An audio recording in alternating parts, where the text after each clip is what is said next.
आम जनता का आशीर्वाद प्राप्त करते श्री मुनेश्वर चौधरी सारण जिले के गरखा विधानसभा क्षेत्र के पूर्व मंत्री सह पूर्व विधायक श्री मुनेश्वर चौधरी आम लोगों का सम्मान करते हुए निर्दलीय प्रत्याशी के रूप में नामांकन करने के बाद ग्रामीण जनता का आशीर्वाद ग्रहण करते हुए बातचीत के अंश।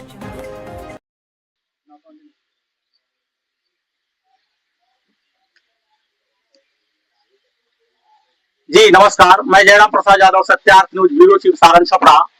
जी अभी उपस्थित है हम सारण जिले के गरखा विधानसभा क्षेत्र के माधोपुर ग्राम में, जहां उपस्थित हैं इस गरखा विधानसभा क्षेत्र के लोकप्रिय नेता श्री मुनेश्वर चौधरी जी, जिन्होंने गरखा को कई बार प्रतिनिधित्व कर चुके हैं और बिहार सरकार में माननीय मंत्री के पोस्ट पर भी रह करके एक अच्छा दिशा निर्देश दिए हैं।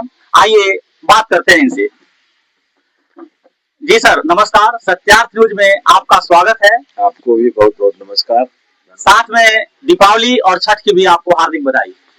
मेरे तरफ से आपको भी शुभकामना और गरखा विधानसभा क्षेत्र के तमाम गरखा वासियों को, मतदाताओं को, माँ और बहनों को, सारण जिला को, बिहार को मेरे तरफ से दीपावली और छठ की शुभकामना। बहुत बहुत धन्यवाद सर। सर बहुत खुशी की बात है कि आप एक लंबे समय के बाद पुनः गरखा को प्रतिनिधित्व करने का मूड बनाए हैं और आप जो भी समय आपने एक विधायक और मंत्री के रूप में गरखा को दिए, एक सराहनीय आपका कार्यकाल रहा है।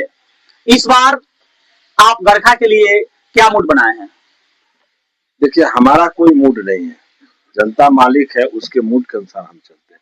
हमारा बहुत पहले से पॉलिटिकल सोशल संस्कार है कि जब भी मेरे जीवन में इस तरह की कोई बात आती है तो बिन मालिकों से पूछे मैं कुछ नहीं करता हूँ। ये 1990 की भी कहानी है, 2005 की भी कहानी है। जब भी मेरे साथ इस तरह की बात आई तो मैं मालिकों को, वर्कर को, सब साथियों को बुलाता हूँ, उनसे राय करता हूँ, जो उनका राय बनता है उसके अनुसार मैं फैसला लेता हूँ।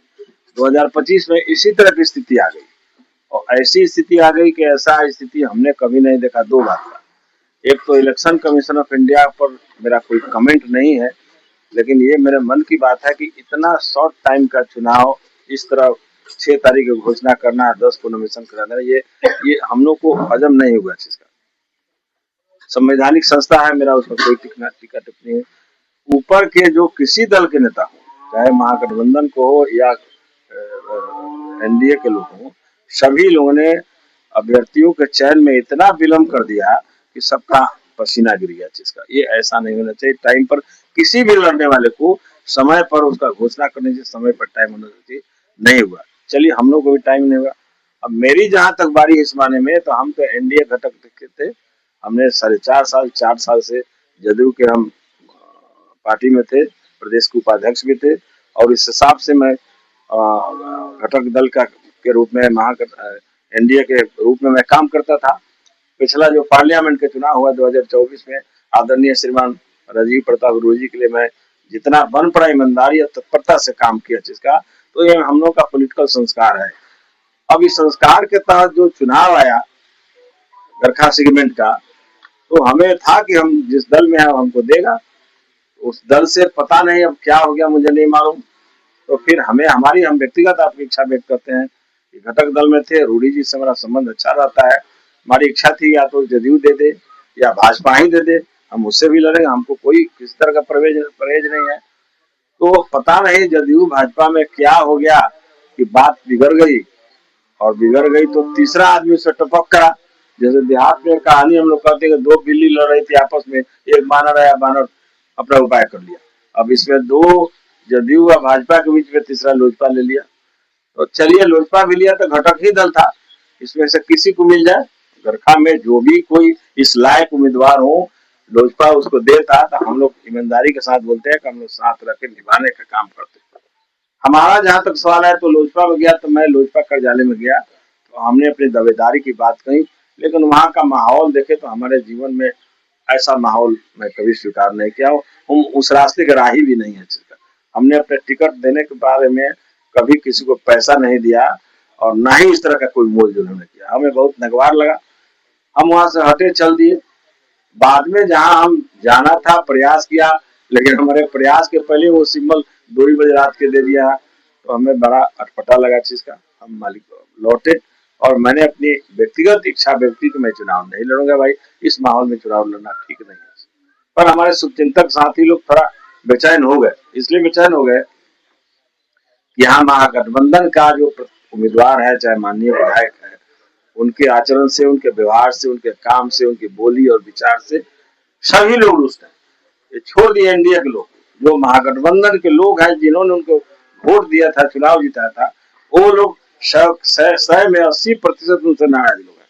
तो लोगों के मन में है कि उससे नाराज लोग हैं, और ये जमुई का आदमी आ गया, तो हम लोग तो कहीं के नहीं है, हमें लोग दबाव दिया बहुत। तो हमने कहा कि ऐसा मैं नहीं करूंगा, हमारा पॉलिटिकल संस्कार नहीं है। हम मालिकों को बुलाते हैं, शुभचिंतकों को बुलाते हैं, उनकी राय बनती है, उसके अनुसार मैं काम करता हूँ। मैंने बोला, समय भी नहीं था, 15 रात को आए, टेलीफोन से आपको सबको हमें आग्रह किया।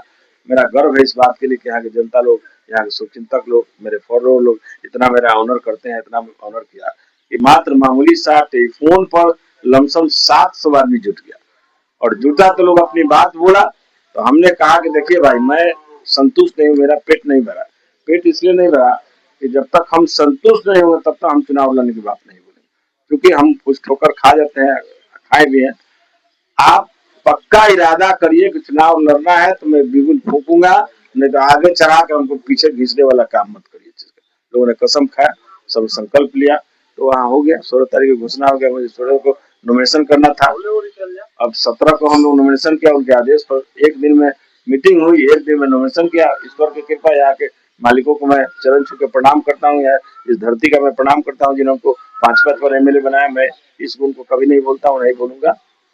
तो नॉमिनेशन किया, और नॉमिनेशन के बाद मैं निर्दल हूँ, अब लोगों के बीच में जा रहे हैं और यही आग्रह कर रहे हैं कि हम कितना अच्छा है, कितना बुरा है। हो सकता है हम आपके भाई हैं, भतीजे हैं, स्वांग हैं, हमसे कहीं चूक हो गई, हमसे कहीं गलती हो गई, पर हम आपका स्वांग है, आपका हंसुआ भौथार हम हैं। जब भी भौथार हंसुआ भी होगा, खींचेगा तो आगे नहीं जाएगा, पीछे अपने तरफ खींचता है। तो मैं घर का स्वांग हूँ, अगर गड़बड़ भी हूँ तो मैं आप ही का हूँ, लेकिन आपका जमुई का आदमी आपका कभी नहीं हो सकता होगा। तो ये मैं सबसे कह रहा हूँ कि संपत्ति आपकी है। आप खेत में अपना बैठ के खुरपी चला के घास कर रहे हैं, और छैटी उठा के कोई चला जाता है, ये ठीक नहीं, ये मत करिए। करते हैं तो आप अपने घर को उठा के, यानी वोट रूपी संपत्ति आपका है, स्वाभिमान आपका है, टोपी आपकी है, और ये कोई उठा के लेके चल जाता है। यही मैं घूम के लोग आग्रह करता हूँ। ये मुनेश्वर चौधरी का सवाल नहीं है, गरखा के धरती का स्वाभिमान का सवाल है। इसका मतलब है कि गरखा के धरती पर कोई ऐसा लड़ाकू नहीं है, कोई उम्मीदवार इस लायक नहीं है। इसलिए जिन लोगों ने किया वो गलत किया। मालिकों के बीच जाकर मैं यही आग्रह करता हूँ कि घर में रहना कि घर से बाहर जाना है। घर से बाहर जाने की बात है तो आप स्वतंत्र है, मालिक है। अगर ऐसा नहीं है तो घर के आदमी को चुनिए, मैं यही आग्रह करता हूँ। मेरा इरादा है कि घर के लोग के रूप में मुझे चुनेंगे तो हमने जितना दिन तक रहा है, हमने कुछ काम किया है, काम करने में खता नागा होगा ही, इसमें कोई दो मत नहीं है।